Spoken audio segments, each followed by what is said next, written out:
ఒక్కరూ చెట్లను నాటాలని, నాటిన చెట్లను సంరక్షించాల్సిన బాధ్యత ప్రతి పౌరుడిపై ఉందని రాష్ట్ర ప్రభుత్వ సలహాదారు షబ్బీర్ అలీ అన్నారు.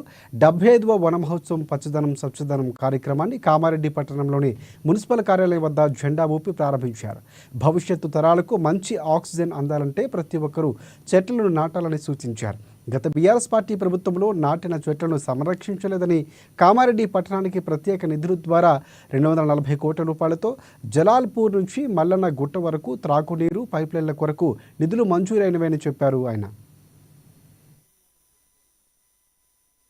నీళ్లు ఛార్జ్ అవుతుంది, 24 గంటలు నీళ్లు ఉంటుంది. మరి అలాంటి దాన్ని కూడా ముఖ్యమంత్రి గారు ఒప్పుకున్నారు. దాంతో కూడా ప్రణీత చేవల్లో వస్తే మనకు 2,54,000 ఎకరాలు సరిపోయినంత నీళ్లు మనము ప్రణీత చేవళ్ళ అంటే మన పోచంపాడు నుంచి వెనుక నుంచి వాటర్ 25 TMC వాటర్ తీసుకొచ్చేందుకు కూడా ప్రయత్నం చేస్తున్నాను. నా ఆలోచన ఎప్పుడు కూడా చిన్నగా మోడీ ఖంబాని కాదు, పెద్ద ఆలోచన కావాలా. కామారెడ్డికి కరెంట్ మాటికి అక్కడ లైన్ చెట్లు పడిపోతే మనకు డిస్టర్బ్ అవుతుంది.